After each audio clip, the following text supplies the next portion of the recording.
So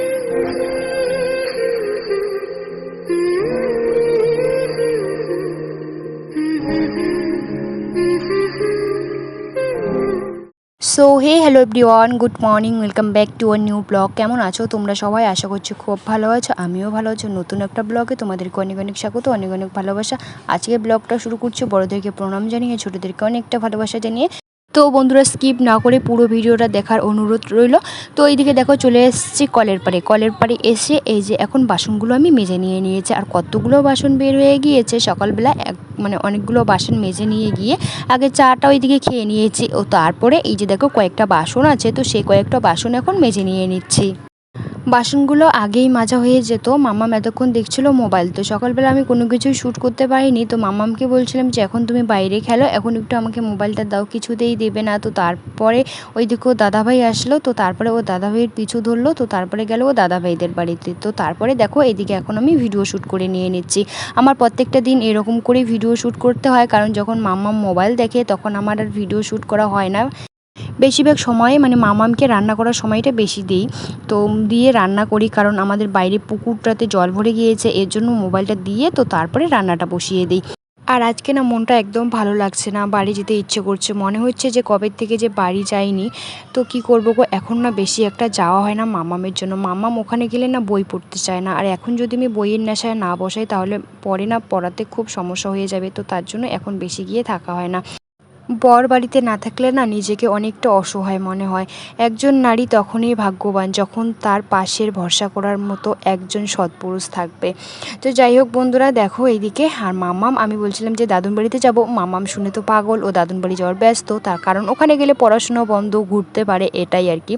তো যাই হোক দেখো এইদিকে এখন আমি বাসনগুলো মেজে নিয়ে নিলাম, তো তারপরে এই যে এখন আমি বাসনগুলো ধুয়ে নিয়ে নিচ্ছি, তো তারপরে ঘরের মধ্যে রেখে দিয়ে নেব। আর আজকে দেখো এদিকে প্রচুর পরিমাণে রোদ উঠে গিয়েছে। যখন রোদ উঠে তখন ভাবি একটু বৃষ্টি হলে হয়তো ভালো লাগবে, কারণ খুব গরম লাগে এর জন্য। আর এদিকে দেখো বন্ধুরা, বাসনগুলো রেখে দিলাম ঘরের মধ্যে। এদিকে মামাম কাজল নিয়ে কি কাণ্ড করেছে দেখো। আজকে কয়েকদিন হলো তো পরিষ্কার করব ভাবছি, কিন্তু পরিষ্কার করা হচ্ছেই না। তো তারপরে এই যে না, আজকে লেগেই পড়লাম। আর এত ধুলো আছে এই ড্রেসিংটার মধ্যে, তো তার জন্য ভাবলাম না, ড্রেসিংটা মুছে নিয়ে নিই, শুকনো কাপড় দিয়ে মুছে নিয়ে নিই। কিন্তু এই যে মামাম এখানে না, এই যে আয়নাটার মধ্যেও ওখানে লিপস্টিক লাগিয়েছে, কাজল লাগিয়েছে, তো তার জন্য এই যে বালতিতে করে জল নিয়ে এসেছি, জল ভেজাচ্ছি আর এদিকে মুছে নিয়ে নিচ্ছি। এর জন্য আমার ড্রেসিংটা তাড়াতাড়ি নষ্ট হয়ে যাচ্ছে, কারণ এই যে জল লাগালে তো যে কোনো জিনিসই তাড়াতাড়ি নষ্ট হয়ে যায়।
তো ওইদিকে বন্ধুরা আমি মুছে নিয়ে নিলাম। তো তারপরে এই যে এখানে যে কাজল লাগিয়েছে, তো সেগুলো মুছছিলাম, কিছুতেই উঠছে না, তেল চিটকে যেমন ভাব, তো সেরকমই হয়ে গিয়েছে।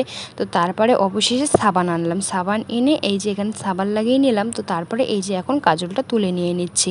আমার মতো কে কে আছে যে ড্রেসিং সাবান দিয়ে ঘষে পরিষ্কার করে কি করব বন্ধুরা, মামামের জন্য সব কিছু আমাকে এখন বাধ্য হয়ে করতে হয়। গুড ইভিনিং বন্ধুরা, তো এখন দেখো মাম্মাম সবেমাত্র খাওয়ালাম মাম্মামকে, তো এই যে গেঞ্জি পরিয়ে দিলাম মাম্মামকে। তো চলো এখন বাইরে যাবো, আর মামামকে আমি মোবাইলটা দিলাম, মোবাইলটা দিয়ে এই যে সম্পূর্ণ বাড়িটা ঝাড় দিয়ে নিলাম। তো এখন বাইরে যাব, বাইরে খুব সুন্দর হাওয়া দিচ্ছে। চলো এখন বাইরে যাই। মামামকে মোবাইলটা দিয়ে তো তারপরে সম্পূর্ণ বাড়িটা ঝাড় দিয়ে নিয়েছি, আর এখন বাইরে যাচ্ছি। বাইরে হালকা ফুলকা একটুখানি হাওয়া দিচ্ছে, তো ওখানে বসে বসে থাকবো। সবসময় তো ঘরের মধ্যেই থাকি, আর যতই তুমি ফ্যানের হাওয়া খাও না কেন, বাইরের হাওয়ার শান্তি একটা আলাদা কিন্তু।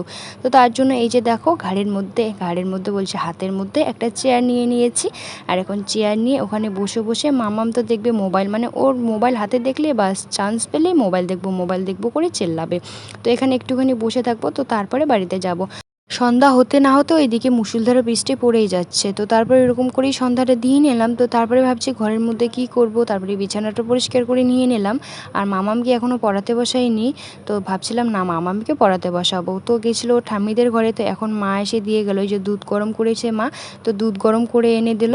আর এখানে এই যে বিস্কিটটা আমি খুলে নিয়ে নিচ্ছি, ওখানে আছে বিস্কিট, তো তবুও খুলে নিয়ে নিচ্ছে। এই বিস্কিটগুলো নাকি খাবে, তো তার জন্য। আর মামাম ড্রেসিংয়ের উপরে কিন্তু উঠে আছে, দেখা যাচ্ছে না হয়তো।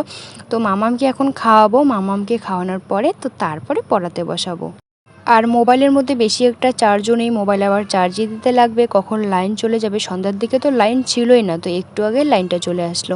আর যেদিন বৃষ্টি হবে মামামকে যখনই পড়াতে বসাবো তখনই বারবার লাইন যাবে, যখনই পড়া শেষ বাজ ওইদিকে লাইন থেকে যায়। আর মামাম তো খুশি, লাইন গেলেই ভাবে যে না আমাকে তো আর পড়াবে না, মানে ও আনন্দে আত্মহারা হয়ে যায়।